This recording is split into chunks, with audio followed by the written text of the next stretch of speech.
Yes, hello everyone. Good morning to all. This is our chapter number 4, motion in plane. We are continuing with it, and today's topic is projectile motion, trajectories, and the equations.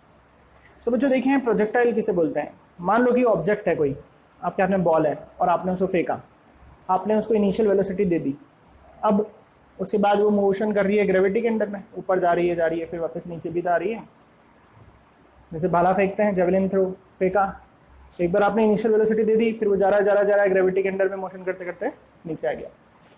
तो ऐसे object को क्या बोलते हैं? Projectile, जिसको initial velocity दे दी जाए और फिर वो उसका पूरा मोशन ग्रेविटी के अंडर में रहे, ऐसे ऑब्जेक्ट को प्रोजेक्टाइल बोलते हैं। तो कोई भी चीज़ हो सकती है, कोई बॉल हो सकती है, कोई पेन हो सकता है, कोई भाला हो सकता है, कोई बंदूक की गोली हो सकती है। तो जो भी ऑब्जेक्ट को पहले इनिशियल वेलोसिटी आप दे दो और फिर उसको ग्रेविटी के अंडर में मोशन करने दो, तो ऐसे ऑब्जेक्ट को बोलते हैं प्रोजेक्टाइल, और उसकी उस मोशन को क्या बोलते हैं? Projectile motion. अच्छा, वो जिस भी रास्ते को ट्रेवल कर रहा है, जो भी पाथ ट्रेवल करके जा रहा है, उस पाथ को अपन बोलते हैं ट्रेजेक्ट्री। तो देखें, सपोज करें कि एक छत पे से एक पत्थर फेंका गया, इनिशियल वेलोसिटी दी, थोड़ी देर हॉरिजॉन्टली चला, फिर ये नीचे आ गया ग्रेविटी के अंडर में, तो ये क्या कहलाएगा? प्रोजेक्टाइल, और इसका मोशन क्या कहलाएगा? Projectile motion. और ये जो पाथ इसने ट्रेस करा है, इस पाथ को क्या बोलेंगे? ट्रेजेक्ट्री। ऐसे बुलेट को फायर करते हैं तो भी यही सेम केस होता है। किसी पत्थर को फेंकेंगे इस तरह से, या बॉल को फेंकेंगे, ऊपर जाएगी, फिर नीचे आएगी। तो आपने तो एक बार इनिशियल वेलोसिटी यू दे दी, फिर उसके बाद वो ग्रेविटी के अंडर में मोशन कर रही है, तो ऐसे मोशन को क्या बोलते हैं अपन? Projectile motion. और ऐसे ऑब्जेक्ट को क्या बोलते हैं? प्रोजेक्टाइल, और इसके पाथ को क्या बोलते हैं? ट्रेजेक्ट्री। तो क्या है? Projectile is an object which when thrown into space, ऐसा फेंका विद इनिशियल वेलोसिटी देके फेंका, then it moves under the influence of gravity, फिर वो ग्रेविटी के अंडर में मोशन कर रही है, और the motion of projectile, this is called projectile, and the motion of projectile is called projectile motion, और path followed by projectile is called, इस पाथ को क्या बोलते हैं? ट्रेजेक्टरी। तो ये तीन एग्जांपल देखिए, डेफिनेशन देखिए, यहां तक नोट कर लें, स्क्रीनशॉट लेके अच्छे से।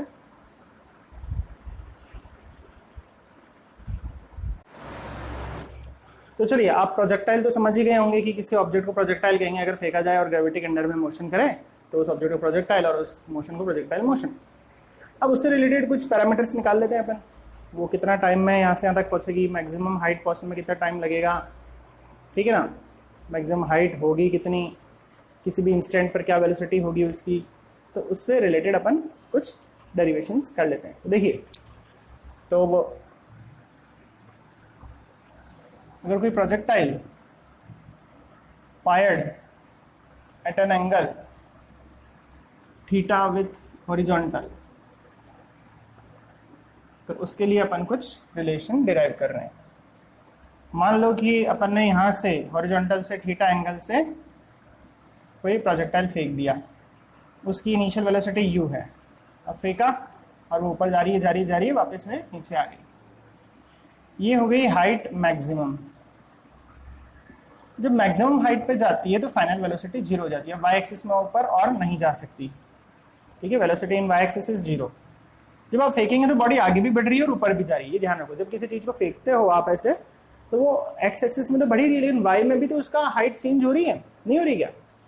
ऊपर जा रही है y में, फिर नीचे आ रही है y में, वर्टिकल ऊपर नीचे जा रही है, और हॉरिजॉन्टली भी आगे चल रही है। आप कैच खेलते हो तो आपको पता है, आप बॉल फेंकते हो तो बॉल ऊपर भी जा रही है, साथ में एक्स एक्सिस में भी आगे जा रही है, और आपके आगे फ्रेंड ने कैच कर लिया, तो एक्स एक्सिस में नहीं गई होगी तो फ्रेंड तक पहुंचती कैसे, ठीक है? और ऊपर हाइट पे भी गई, तभी ऊपर गई और नीचे आई, दोनों चीजें चलती, ये ध्यान रखना। तो जब ऐसे फेंक रहे हो तो हॉरिजॉन्टल डायरेक्शन में भी किसी वेलोसिटी से जा रही है, ये कंपोनेंट निकालना सिखाया था। अगर यू से फेंका तो हॉरिजॉन्टल कंपोनेंट हो जाएगा यू कॉस थीटा, और ऊपर का कंपोनेंट हो जाएगा क्या? You sine theta. Horizontal component you cos theta, vertical component you sine theta. तो अगर आपने किसी इनिशियल वेलोसिटी से फेंका तो ये मत समझो कि खाली उस वेलोसिटी वही वेलोसिटी है, उसकी एक्स एक्सिस में बढ़ने की वेलोसिटी भी है और वाई एक्सिस में जाने की भी वेलोसिटी है। सोचो भाई, एक बॉल लिया, ऊपर फेंकोगे तो एक्स में भी तो बढ़ रही है, और हाइट भी तो उसकी चेंज हो रही है, कम ज़्यादा हो रही है, नहीं हो रही, तो वाई एक्सिस में भी उसकी वेलोसिटी चेंज हो रही है और एक्स एक्सिस में भी जा रही है, ठीक है? अच्छा, अब अपन को निकालना है इसमें क्या क्या चीज़ें निकालनी है। इसका पाथ कैसा होगा, टाइम ऑफ फ्लाइट, ये पूरा फ्लाइट करने में कितना टाइम लगेगा, टाइम मैक्सिमम हाइट तक पहुंचने में कितना टाइम लगेगा, हाइट कितनी होगी मैक्सिमम, और किसी भी इंस्टेंट पे, मान लो इस पॉइंट पर वेलोसिटी निकालनी है, v एट एनी इंस्टेंट, इस तरह से अपने से पूछा जाता है। तो अपने को ये पैरामीटर्स फाइंड करने हैं। तो सबसे पहले मैं ये चीज फाइंड कर रहा हूँ, time to reach maximum height. तो कैसे निकालें? ये v equals to u plus at, आप फॉर्मूला जानते हैं। अब ये हाइट मतलब y एक्सिस की बात चल रही है, तो वेलोसिटी भी y में लेना, इनिशियल भी y में लेना, एक्सेलरेशन भी y में लेना, ठीक है। अब जब मैक्सिमम हाइट पे पहुंची तो वहां पर वेलोसिटी कितनी है? 0। इनिशियल कितनी है y एक्सिस में? u sin theta. एक्सेलरेशन कितना है? ऊपर को मैं माइनस डायरेक्शन ले रहा हूँ, minus G sine theta, minus G T, gravity के अपोजिट जा रहा है तो मैं माइनस साइन दे रहा हूँ उसको, ठीक है। तो दिस इज जी टी बराबर u sin थीटा। तो time to reach maximum height, ये मैक्सिमम हाइट ही होगी क्योंकि मैंने v जीरो रखा ना। v जीरो कब होगा? y एक्सिस में, जब मैक्सिमम हाइट पे पहुंच गया होगा। तो t आ गया अपने पास u sin theta by g। This is time to reach maximum height. अब जितना टाइम ऊपर जाने में लगता है ना, उतना ही नीचे आने में लगता है। तो अगर थर्ड आ गया तो सेकंड भी उसी से आ जाता है। कैसे आ जाता है? टाइम ऑफ फ्लाइट कितना होता है? Twice of time of maximum height. तो this is 2 u sin theta by G. तो कभी कोई क्वेश्चन आए और टाइम ऑफ फ्लाइट पूछे तो ये फॉर्मूला अपन को लगाना है। क्या लगाना है? एक बार फिर से देख लो, ये 2u sin theta by G. तो ध्यान से देख लो टाइम कैसे निकाला मैंने। v equals to u plus at करा, मैक्सिमम हाइट पे पहुंचना है, वो हाइट y वर्टिकल की बात चल रही है तो y एक्सिस ही है, तो y में ही लेंगे सारे कंपोनेंट। अब मैक्सिमम हाइट पे फाइनल वेलोसिटी 0 होती है, 0 रख दिया। इनिशियल वेलोसिटी y एक्सिस में कितनी है? u sin theta. g को नेगेटिव लेना है और फिर देखा तो टाइम मैक्सिमम आ गया u sin theta by g। अब जितना ऊपर जाने में लगेगा उतना नीचे आने में लगेगा, तो टोटल टाइम हो जाएगा 2u sin theta by g, ठीक है। चलो अपन ने दो पैरामीटर देख लिए। अपन ने देख लिया कि भाई टाइम मैक्सिमम कितना आएगा, u sin theta by g। Time of flight कितना आएगा? 2u sin theta by g, ठीक है। अपन ने ये देख लिया सेकंड और थर्ड। अब ये फोर्थ नंबर का देख रहे हैं, हाइट मैक्सिमम। तो देखो v square minus u square होता है 2g h के इक्वल है ना। तो हाइट मैक्सिमम मतलब y एक्सिस की बात चल रही है, y एक्सिस की बात चल रही है ना। तो मैक्सिमम हाइट पे पहुंचेगा तो फाइनल वेलोसिटी 0 होगी। इनिशियल कितनी है y एक्सिस में? u sin theta equal to 2, ऊपर फेंका तो g नेगेटिव में होगा। अब ये कितना हो जाएगा? Minus u square sine square theta equal to 2gh, minus में माइनस से माइनस कैंसिल कर दो। तो ये हाइट अपने मैक्सिमम निकलेगी क्योंकि मैंने v जीरो रखा हुआ है। v जीरो कब होगा? जब मैक्सिमम हाइट पे पहुंच जाएगा। सोचो ना, किसी स्टोन को फेंकते हो तो मैक्सिमम हाइट पे पहुंचता है, तब रुक जाता है, फिर नीचे आता है, ठीक है। तो हाइट मैक्सिमम कितना हो गया? You square sine square theta by 2g। देख लो अच्छे से यहाँ तक। थोड़ा सा स्क्रीन को और पास में कर देता हूँ ताकि विजिबिलिटी अच्छी हो जाए तुम्हारी। कुछ नहीं है ज़्यादा कुछ खास, बस ये इक्वेशन ऑफ मोशन लग के फॉर्मूला निकल रहे हैं। मैक्सिमम हाइट का वापस देख लो, वापस बोल रहा हूँ, रिपीट कर रहा हूँ। हाइट मैक्सिमम निकालनी है तो थर्ड इक्वेशन लगाई। हाइट वर्टिकल एक्सिस में आती है, वाई एक्सिस में तो सारे वाई कंपोनेंट लेने हैं।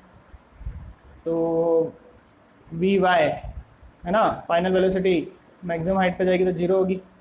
इनिशियल वेलोसिटी कितनी है? वाई कंपोनेंट लेना है, u sine theta 2, g negative में ले लेंगे आप ऊपर का पार्ट के लिए, एच माइनस से माइनस कट जाएगा।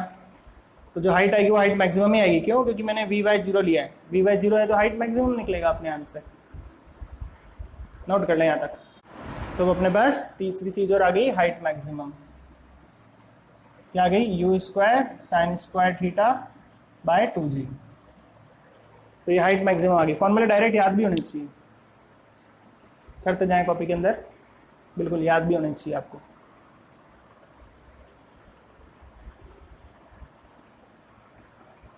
तो टॉपिक बहुत इंपॉर्टेंट है। ये प्रोजेक्टाइल जो भी मिसाइल लॉन्च होती है, जो भी एयरक्राफ्ट से कोई मिसाइल लॉन्च कर रहे हैं, है ना, बम के गोले दाग रहे हैं दुश्मन पर, तो ये सब चीज़ें ध्यान होनी चाहिए। कितने एंगल से फेंकना अपन को, तो इतनी मैक्सिमम हाइट पर जाएगा, ये सब चीज़ें, ये फॉर्मूले काम आते हैं। ठीक है, चलो अब नेक्स्ट पैरामीटर है रेंज। आखिर कितना दूर जाके गिरेगा गोला, काम का है ना भाई। जो मिलिट्री में जाना चाहते हैं उनके लिए तो बहुत काम की चीज़ है, बहुत ज़्यादा इस पर प्रैक्टिस करना। तो रेंज, भाई गोला यहाँ से फेंका इतने एंगल से तो कितनी दूर जाके गिरेगा। तो भाई सैटेलाइट तो आपको सिग्नल दे देगी कि दुश्मन का टैंक कितनी दूरी पर है आपकी लोकेशन से। तब आपको तो एंगल सेट करना पड़ेगा ना भाई। एंगल सेट करोगे अपने तोप का और फिर टारगेट पे बिल्कुल जाके हिट करेगा। ठीक है, तो चलो, तो अगला पैरामीटर यहाँ पे 6 पैरामीटर लिख देता हूँ, रेंज।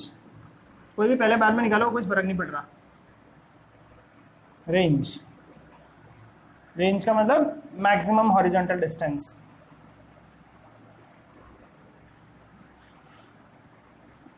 तो डिस्टेंस का फॉर्मूला क्या था, स्पीड इनटू टाइम। अब horizontal distance u cos theta से चल रहा है, और कितनी देर में यहाँ से यहाँ तक पहुंचेगा। टाइम कौन सा लेंगे, टाइम ऑफ फ्लाइट। भाई यहाँ से यहाँ तक पहुंचने में टाइम तो ये पूरा लगेगा ना गोले को। This is u cos theta into 2u sin theta by g। ठीक है, 2 आगे ले लो, या फिर that is u square 2 sin theta cos theta by g। अभी ट्रिग्नोमेट्री का एक फॉर्मूला बताता हूँ, 2 sin a cos है, याद कर लेना। जो काम आएंगे फॉर्मूले वो धीरे धीरे याद करते जाना। 2 sin a cos है तो उसका होता है sin 2a। तो यह 2 sin थीटा cos थीटा, तो इसका क्या हो जाएगा sin, इस पूरे का क्या हो जाएगा, इस चीज का आंसर क्या होता है, ये होता है ना 2 sin a cos a। जैसा कभी भी आए तो उसका आंसर होता है sin 2a। 2 sin theta cos theta, तो उसका आंसर होता है sin 2a। a यहाँ पे क्या, थीटा। तो ये हो गया रेंज। अच्छा, अब तुम चाहते हो कि ये रेंज बहुत लंबी मिले, तुम्हें ज़्यादा से ज़्यादा दूरी पर जा सके। तो मतलब यू तो तुम्हारे पास जो है फेंकोगे, जो आपके पास वेलोसिटी उससे फेंकोगे भाई, जो तो की लिमिट है उसी से फेंकोगे। वेलोसिटी तो वही है, जी भी चेंज नहीं कर सकते, एंगल में जरूर चेंज कर सकते, तुम्हारे पास ये सुविधा जरूर है। तो यहाँ पर ऐसा क्या रखें कि सबसे बड़ा आंसर मिले। तो साइन का वह एंगल रखो जिसका आंसर सबसे बड़ा होता है। साइन का सबसे बड़ा आंसर कितना होता है, +1। साइन का सबसे बड़ा आंसर कितना होता है, +1। और +1 कितने एंगल पर आएगा यहाँ पर, ये पूरा एंगल 90 के बराबर हो तब +1 आएगा ना, नहीं आएगा। थोड़ा सा ऊपर लिख रहा हूँ, देखना। तो r हो जाएगा u स्क्वायर साइन, यहाँ पर 90 होना चाहिए, मतलब ये थीटा कितना होना चाहिए, 45 रखेंगे ना तो 90 हो जाएगा। और साइन 90 की साइन में सबसे बड़ी वैल्यू होती है, तो मतलब सबसे बड़ा आंसर मिलेगा।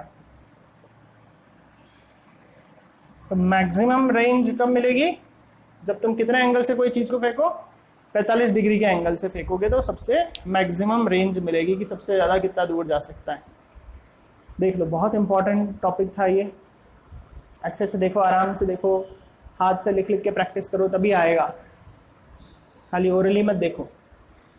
और जितना तुम्हें टाइम मिले उतना आराम से करते रहो। एक दिन ज़्यादा लगाओ तुम, कोई इशू नहीं है, वीडियो एक दिन बाद देख लो, क्या फ़र्क पड़ रहा है। आज की आज जरूरी नहीं है कि आज की आज निपटा दें अपन। तुम तुम्हारा पूरा जैसे तुम्हारी स्पीड है वैसे करते जाओ, लेकिन करते जाओ लगातार, रुकना नहीं है। ऐसा नहीं कि एक दिन छुट्टी कर दी, आराम कर लिया, रेस्ट कर लिया, सो गए। भले थोड़ा थोड़ा पढ़ो लेकिन पढ़ते जाओ। जरूरी थोड़ी ना कि आज जितना टॉपिक पढ़ाया वो सारा एक दिन में समझ में आ जाएगा, थोड़ा टाइम लग जाएगा। क्या बात है, क्या फ़र्क पड़ रहा आपने, ठीक है भाई। लेक्चर आपको इसलिए तो रिकॉर्डेड है कि आप एक बार नहीं, 10 बार नहीं, 100 बार देखो, जब तक समझ में नहीं आता तक देखो। तो आपको इतना अच्छा फैसिलिटी मिल गई है तो आप उसका पूरा बेनिफिट उठाएं,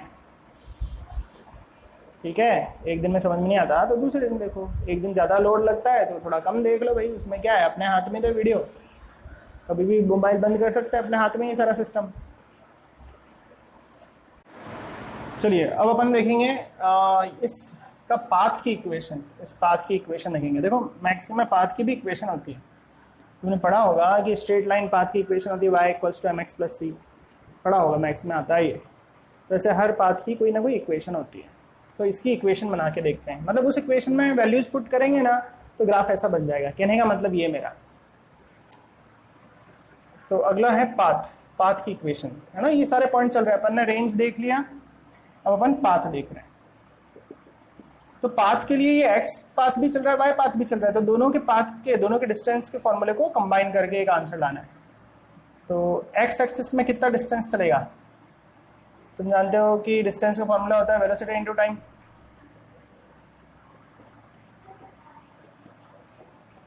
तो x एक्सिस में कितना डिस्टेंस चलेगा, x एक्सिस में क्या वेलोसिटी, u cos थीटा, और ये टाइम।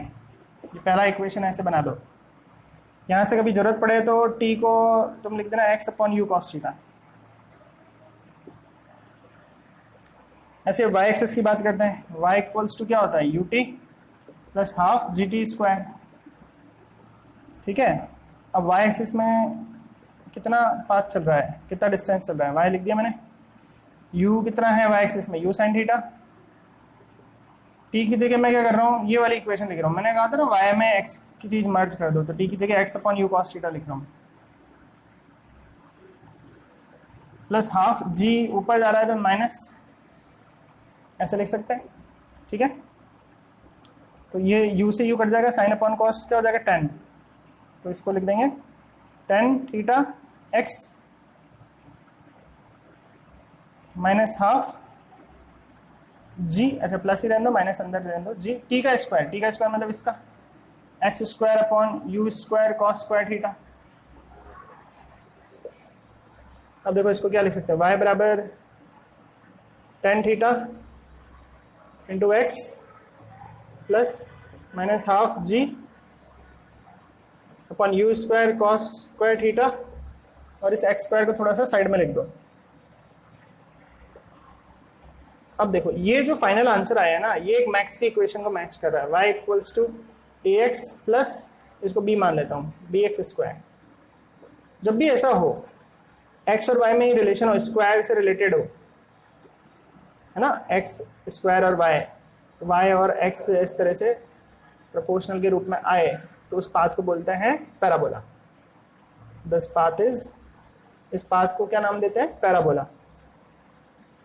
इसके बारे में मैक्स में और तुम और ज़्यादा डिटेलिंग में सीखोगे, अभी अपने इतना है जितना मैंने बता दिया। तो जब भी ये कोई रिलेशन दिखे इस तरह का, तो पाथ कैसा बनेगा अपना, पैराबोला। उस पाथ को क्या बोलते हैं अपन, पैराबोला। तो अपन ने ये क्या प्रूव करा कि कैसा पाथ होता है प्रोजेक्टाइल का, पैराबोलिक। देखो थोड़ा सा व्यू चेंज करके, हाँ अब तुम्हें बिल्कुल क्लियर दिख रहा होगा। एक बार फिर से समझा रहा हूँ मैं, पाथ निकालना है तो x में भी बढ़ रहा है, y में भी बढ़ रहा है, दोनों पाथों को मर्ज करना है मुझे। तो डिस्टेंस लिया, x एक्सिस में वेलोसिटी इनटू टाइम, वेलोसिटी है u cos थीटा, टाइम है t। ठीक है, तो यहाँ से कभी t की वैल्यू रखनी पड़ी तो ये रख देंगे। अब y एक्सिस में डिस्टेंस का formula ut plus half gt square. अब y एक्सिस में u क्या लिखेंगे, u sin theta vertical component है। टाइम कितना लिखेंगे, टाइम वो ऊपर वाला लिख दो, x upon u cos theta. ठीक है, जी नेगेटिव में रख देंगे, टी का स्क्वायर, टी वापस x upon you cos theta का स्क्वायर रख दो। अब यू से यू कट जाएगा, साइन अपॉन कॉस tan हो गया लास्ट इक्वेशन में। ठीक है, अब इधर चले अपन, थोड़ा सा एक्स एक्स को थोड़ा बाहर रख दिया, तो this resemble to the equation y equals to ax plus bx square. और जब भी y और एक्स स्क्वायर इस तरह से रिलेटेड हो, ठीक है, एक एक्सिस और दूसरा एक्सिस इस तरह से रिलेटेड हो, तो उस पाथ को क्या बोलते हैं, पैराबोलिक। मतलब इस इक्वेशन में जब भी वैल्यूज पुट करोगे ना, तो मैं x की अलग अलग, तो y के पॉइंट्स प्लॉट करोगे तो ऐसा प्लॉट मिलेगा। कहने का मतलब ये है, तो इस इक्वेशन को पैराबोलिक कहते हैं। देख लें अच्छे से, ठीक है, आराम से एक एक टॉपिक करें, कोई जल्दी नहीं है। आज एक दिन में टाइम ऑफ फ्लाइट हो तो टाइम ऑफ फ्लाइट तक ही करो, ऐसा थोड़ी ना कि सारे आज ही 6 के 6 आज ही निपटाने। तुम तो करो तुम्हारी स्पीड से जैसे तुम कर पा रहे हो, लेकिन आराम से समझ के। नहीं आए तो मेरे को मैसेज करते रहो, भाई सर मेरे को आज इतना पढ़ा मैंने, और इतना 2 टॉपिक पढ़े आज मैंने, आपने तो इतने सारे पढ़ाए लेकिन मैं 2 पढ़ पाया, और इन 2 में से मेरे को इस वाले टॉपिक में दिक्कत है, तो मैं आपको जरूर से रिप्लाई करूंगा कि वो टॉपिक कैसे हुआ। ठीक है, तो घबराना नहीं है अपने को पढ़ाई से, थोड़ा पढ़ाई तो अब लेवल तो बढ़ता ही जाएगा देखो, और स्पीड भी तुमको धीरे धीरे बढ़ानी पड़ेगी। लेकिन ऐसा नहीं है कि उस बढ़ाने के चक्कर में कुछ समझ में नहीं आए, हाँ, लेकिन तुमको फाइनली अपनी स्पीड बढ़ानी पड़ेगी, ये तो निश्चित है। लेकिन कोई बात नहीं, अभी इनिशियल लेवल पर धीरे धीरे कर लो, मैं तो तुम्हारे को बिल्कुल सपोर्ट कर रहा हूँ, तुम्हारे साथ हूँ, आराम से तुम्हारी सारी प्रॉब्लम सॉल्व करेंगे हम। देख लो समझ में, जिन बच्चों की स्पीड तेज है उनको तो जल्दी समझ में आ जाएगा, लेकिन जिनकी तेज नहीं है वो भी घबराए नहीं, वो आराम से करें, पूरा समय लें अपना। वीडियो ही तो है, कोई लाइव लेक्चर थोड़ी ना जो आज चले गया और अपना खत्म हो गया काम ही, अब कब पढ़ेंगे वापस रिवीजन में। वीडियो ही तो है, 10 बार देख लेना बैक करके।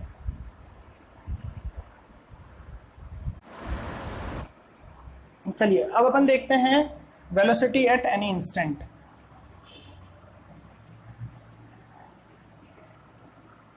मान लो इस P पॉइंट पे पहुंचा, उस जगह पे वेलोसिटी निकालनी है। मान लो ये एक्स एक्सिस की वेलोसिटी Vx है, y Vy है, तो इस पॉइंट पे वेलोसिटी ये वाली होगी। ठीक है, ऐसे देखो ये P पॉइंट यहाँ अलग से बना दिया, एक्स एक्सिस में आगे बढ़ रहा था Vx, y एक्सिस में वेलोसिटी के कंपोनेंट को Vy, और रिजल्टेंट वेलोसिटी ये अपन को निकालनी है। तो कैसे करें ये रिजल्टेंट वेलोसिटी की कैसे निकालें? क्या सीखा था? Under root of a square plus b square plus 2ab cos theta, इन दोनों के बीच में एंगल 90 डिग्री है, तो 2vx vy cos थीटा है ना, थीटा तो 90 डिग्री है, this become 0, so resultant velocity is vx square plus vy square. ये डेरिवेशन अपन ने करा था, ठीक है, रिजल्टेंट का डेरिवेशन। तो इस P पॉइंट पर अपन को वेलोसिटी चाहिए, उस वेलोसिटी को v मान दिया मैंने, तो उसको निकालने का तरीका है। अब यहाँ पर v एक्स स्क्वायर ये कितना है, u cos theta, v y इसको अपन निकाल लेते हैं, v इक्वल्स टू क्या होता है, v equals to u plus gt होता है, और v square minus u square बराबर 2gh भी होता है, जानते हो ना। इस हाइट को h नाम दे दिया, तो v स्क्वायर किसके बराबर हो गया, 2gh प्लस u स्क्वायर के। अभी g ऊपर तो ये वाली डायरेक्शन में g को नेगेटिव दे रखा था, v स्क्वायर कितना हो गया minus 2gh plus u square. तो यहाँ पर वी वाई की जगह क्या लिख दिया, वी वाई के स्क्वायर की जगह क्या लिख दिया, ये पूरा स्क्वायर आ रहा है ना, तो क्या लिख दिया यू स्क्वायर माइनस 2gh। तो ये अब सॉल्व करेंगे तो क्या आ जाएगा अपने पास, U square cos square theta plus this is you square minus 2gh का रूट। ठीक है, देखना याद है अच्छे से।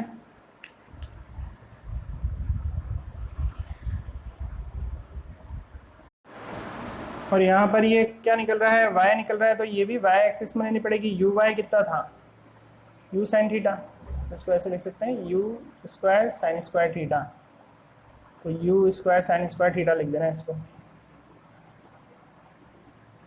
अब ये यू स्क्वायर दोनों में कॉमन है, sign square theta plus cos square theta कितना होता है 1, यू स्क्वायर कॉमन ले लो, अंदर बचेगा sign square theta plus cos square theta, वो 1 होता है, 1 लिखने की नीड ही नहीं है। तो this is the final answer.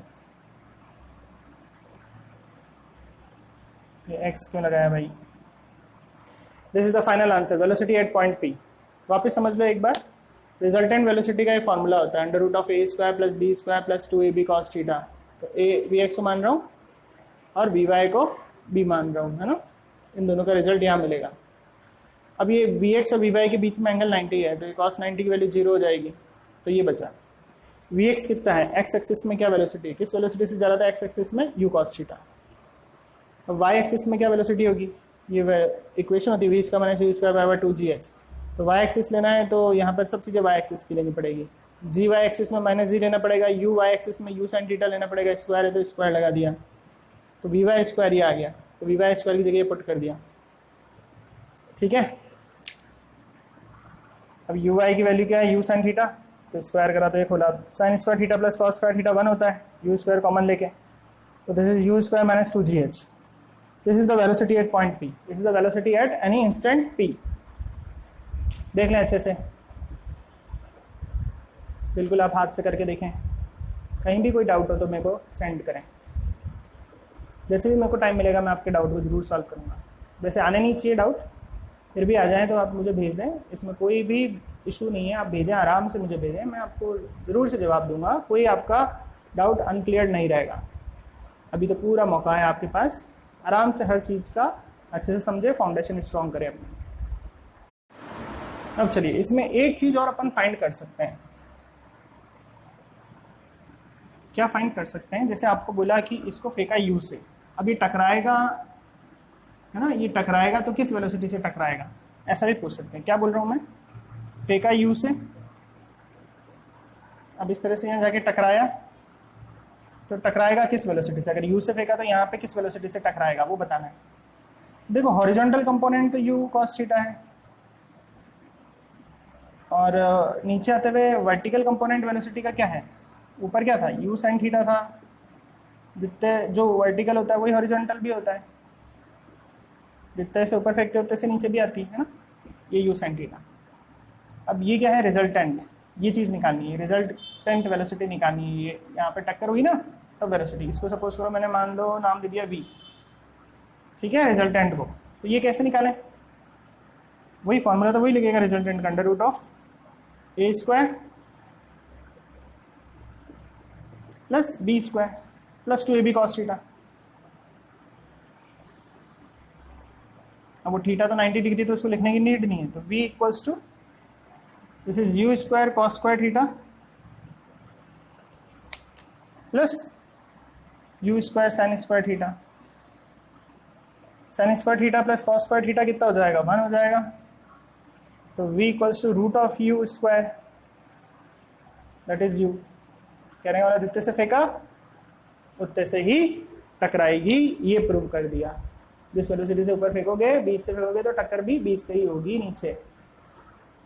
देख लो अच्छे से, आराम से देखो भी, जल्दी कुछ नहीं है।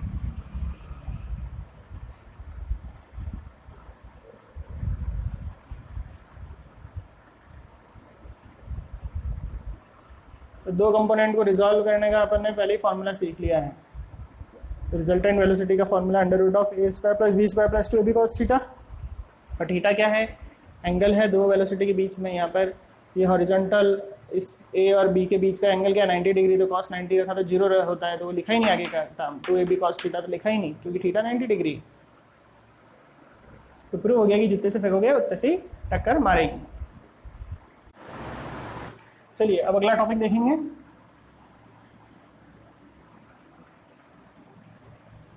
Relative velocity.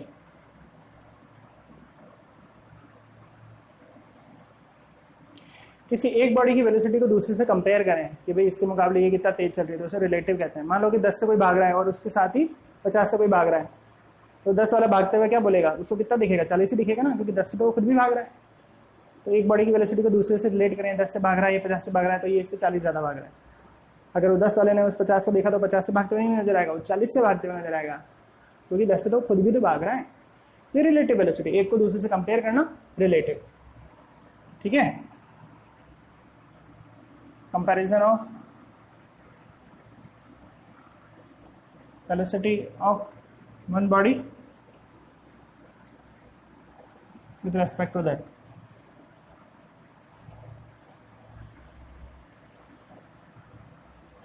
It's called relative velocity. जैसे अपन को बोले कि कोई दो ऑब्जेक्ट है, ये A है, इसकी वेलोसिटी VA है, और B है, इसकी वेलोसिटी VB है। ठीक है, बोले कि बताओ A की वेलोसिटी बताओ एज कंपेयर टू B। ठीक है, बोला A कितनी तेज भागेगा एज कंपेयर टू B, मतलब B ने अगर A को देखा तो वो A कितना तेज भागते हुए नजर आएगा। इसको करने का तरीका है VA माइनस BB। सपोज करो ये 80 से भाग रहा है और ये 60 से भाग रहा है, तो A की वेलोसिटी कितनी होगी विद कंपेयर टू B, मतलब B को कितना दिखेगा, A कितनी तेज भागते हुए दिखेगा। उसको करने का तरीका है 80 माइनस 60, 20 से भागते हुए नजर आएगा। ये कंसेप्ट है। तो जब भी आपको किसी की रिलेटिव वेलोसिटी किसी के कंपेयर में निकालनी है, तो मतलब VA भी निकालना है तो VA माइनस VB, VBA निकालना है तो VB माइनस VA, ऐसा अपन को करना है। तो दो बॉडी की वेलोसिटी के कंपैरिजन को रिलेटिव वेलोसिटी बोलते हैं। चलिए, तो आपने इस चैप्टर में क्या क्या पढ़ लिया है? आपने स्केलर पढ़ लिया है, वेक्टर पढ़ लिया है, स्केलर क्या होता है, वेक्टर्स क्या होते हैं, आपने 1D motion, 2D motion, 3D motion पढ़ लिया है। ठीक है ना, आपने यूनिट वेक्टर क्या है, जिस वेक्टर क्वांटिटी का मैग्नीट्यूड 1 हो उसे यूनिट वेक्टर कहते हैं। मैथमेटिकली कैसे निकालते हैं? वेक्टर क्वांटिटी को उसके मैग्नीट्यूड से डिवाइड दे देते हैं। ठीक है, ये आपने सीख लिया। इसके बाद आपने क्या सीखा? नल वेक्टर, जिस वेक्टर क्वांटिटी की वैल्यू 0 हो उसे नल वेक्टर कहते हैं। इक्वल वेक्टर, दो वेक्टर का मैग्नीट्यूड और डायरेक्शन सेम और equal. Opposite vector negative of vector, अगर कोई वेक्टर क्वांटिटी है और दूसरे की उसकी डायरेक्शन अपोजिट है तो नेगेटिव ऑफ वेक्टर। और ट्राइंगल लॉ, अगर दो वेक्टर क्वांटिटी ट्राइंगल की दो साइड को रिप्रेजेंट कर रही है तो टेल से हेड को मिलाने वाली लाइन रिप्रेजेंट करेगी क्या, तो टेल से हेड को मिलाने वाली लाइन क्या रिप्रेजेंट करेगी, रिजल्टेंट। उसका क्या फॉर्मूला सीखा था, under root of a square plus b square. फिर आपने देखा कि दो वेक्टर क्वांटिटी पैरेललोग्राम की दो साइड को रिप्रेजेंट कर रही है तो रिजल्टेंट डायगोनल देगा। उसका क्या फॉर्मूला सीखा था, under root of a square plus b square plus 2ab cos theta. Theta क्या है, ए और बी के बीच का एंगल। ठीक है, यहाँ तक आपने सीख लिया था। उसके बाद आपने रिजोल्यूशन सीखा कि कोई वेक्टर क्वांटिटी ए है, उसका एक्स कंपोनेंट क्या होगा, ए cos थीटा, वाई क्या होगा, ए sin थीटा। ठीक है, ये भी आपने सीख लिया था। उसके बाद आपने 3D में भी सीख लिया था कि अगर तीन चीज़ें एक बॉडी पर लग रही है, तीन एक्सिस में एक्स वाई जेड, तो रिजल्टेंट क्या निकला था, बीच का साइड, बीच का डायगोनल, है ना। अच्छा, उसका क्या फॉर्मूला दिखा था, under root of a x square plus a y square plus a z square. इतना सीखने के बाद आपने क्या सीखा, आपने सीखा कि डॉट प्रोडक्ट क्या होता है। दो वेक्टर क्वांटिटी के मैग्नीट्यूड सेम डायरेक्शन में लेके मल्टीप्लाई करने को डॉट कहते हैं, और दो वेक्टर क्वांटिटी के मैग्नीट्यूड एक दूसरे के परपेंडिकुलर लेके मल्टीप्लाई करने को क्या बोलते हैं, क्रॉस प्रोडक्ट बोलते हैं। अच्छा, उसका ट्रिक भी सीखी थी, मैट्रिक्स मेथड, है ना। उसके बाद आपने क्या सीखा, प्रोजेक्टाइल मोशन, किसी ऑब्जेक्ट को फेंके और वो पाथ ले ग्रेविटी के अंडर में, इस मोशन को प्रोजेक्टाइल मोशन कहते हैं, उस ऑब्जेक्ट को प्रोजेक्टाइल कहते हैं, इसके पाथ को ट्रेजेक्टरी बोलते हैं। इस पाथ के दौरान मैक्सिमम हाइट निकालना सीखे, इस पाथ के दौरान अपन ने टाइम मैक्सिमम निकालना सीखे, टाइम ऑफ फ्लाइट निकालना सीखे, रेंज निकालना सीखे, ये सब सीख ली थी। ठीक है, उसके बाद रिलेटिव वेलोसिटी आपने सीखी, एक बॉडी की वेलोसिटी को दूसरे से कंपेयर करें, रिलेटिव। अब देखो, इसकी प्रैक्टिस अपन बहुत सारी अपन करेंगे, हर चैप्टर के क्वेश्चन की बहुत सारी प्रैक्टिस करने वाले हैं। ठीक है, यहाँ तक आप अपनी कॉपी में बिल्कुल अच्छे से नोट कर लेना। अब अगली क्लासेस में अपन हर चैप्टर को अच्छे से एक बार और रिवाइज करते हुए हर टॉपिक के जितने न्यूमेरिकल हो सकते हैं, चाहे वो रिलेटिव वेलोसिटी के बहुत सारे न्यूमेरिकल्स हों, चाहे प्रोजेक्टाइल के न्यूमेरिकल्स हों, चाहे वर्क के न्यूमेरिकल हों, वो सब अपन रिवाइजन एक एक टॉपिक को बहुत गहराई से रिवाइज करते हुए, इतना तो अपना काम हो गया कि हाफ ईयरली तक का आपका सिलेबस कंप्लीट हो गया। अब अपना टास्क है कि हर टॉपिक को और अच्छा सा करना। एक बार तो सब टॉपिक अपन ने समझ लिए, हर टॉपिक पे और अच्छी कमांड बनाने के लिए अपन को हर टॉपिक के अधिकतर न्यूमेरिकल्स करने, तो वो मैं आपको कराऊंगा, बिल्कुल अच्छे से कराऊंगा। कुछ होमवर्क भी दूंगा, कुछ कराऊंगा भी, हर चीज़ अपने अगली क्लासेस से बिल्कुल बढ़िया ढंग से रिवीजन चलता रहेगा। तो स्टार्टिंग इसी से रिवीजन अपन कर लेंगे स्टार्ट। इसमें चाहे डॉट प्रोडक्ट हो, चाहे क्रॉस प्रोडक्ट हो, चाहे प्रोजेक्टाइल मोशन हो, चाहे रिलेटिव वेलोसिटी हो, चाहे रेन मैन प्रॉब्लम, इसी से रिलेटेड है। रेन, बारिश गिर रही है, आदमी भाग रहा है छाता लेके, तो कितने एंगल पे भागे ताकि उसके बौछार उस पर मुँह पे ना गिरे, तो ये सब इसी से रिलेटेड है, न्यूमेरिकल्स हैं। तो अपन अब रिवीजन जब स्टार्ट कर रहे हैं तो इसी उल्टा चल रहे हैं, इसी चैप्टर से कर देंगे, और हर टॉपिक को अच्छे से वापस से समझते हुए हर टॉपिक के जो भी न्यूमेरिकल हो सकते हैं, चाहे वो एनसीईआरटी का हो, चाहे दूसरी बुक्स का हो, चाहे कहीं का भी हो, अच्छे से अच्छे उसको करते हुए आगे बढ़ेंगे। ठीक है, तो आपको बिल्कुल घबराना नहीं है, बस आराम से देखते रहो, रिवीजन बहुत अच्छे से करते रहो, स्मूथली आपका एग्जाम तक काम हो जाएगा। टाइम बचता है तो पुराने चैप्टर्स के रिकॉर्डेड लेक्चर्स है ना, देख लो ना भाई, इतना आपको बेनिफिट मिल गया भाई। लाइव में तो एक बार गया तो गया, रिकॉर्डेड में तो आपको बिल्कुल पुराना भी आप कभी देखना चाहो तो देख लो, ये आपको बेनिफिट है। और रिवीजन में तो हर चीज़ को अच्छे से क्लीनली कर ही जा रहा है, घबराने की कोई बात नहीं है कि भाई ये टॉपिक समझ में नहीं आया सर, अरे नहीं आया तो भाई रिवीजन चल रहा है ना, अब समझ लेना, अभी तक कुछ कमी रह गई हो तो तुम्हारे में, है ना। तो बिल्कुल लग के पढ़ना है, एग्ज़ाम सामने है, बहुत अच्छे से करना है अपने को, हर टॉपिक बहुत कमांड के साथ करना है, और मेहनत आपको करनी ही पड़ेगी। मैं करा दूंगा, उसके बाद 2 या 3 घंटे या 4 घंटे खुद भी लेके उस टॉपिक पे पचो, थोड़ा सा उसको सोचो, उससे रिलेटेड करो बहुत सारे क्वेश्चंस, ठीक है ना। तो ठीक है, अपन आज की क्लास ओवर कर रहे हैं, ठीक है। और आज की क्लास आप ये पढ़ लें, चैप्टर कंप्लीट हो गया है। एक बार वापस सारे वीडियोस देख लें इसके, बहुत अच्छे से सारे टॉपिक्स देख लें, और अगली क्लास मंडे से तैयार रहें इस चैप्टर के हर एक टॉपिक के अच्छे से वापस रिवीजन के लिए, हर एक टॉपिक से रिलेटेड न्यूमेरिकल्स के लिए, ठीक है। तो गुड बाय टू ऑल।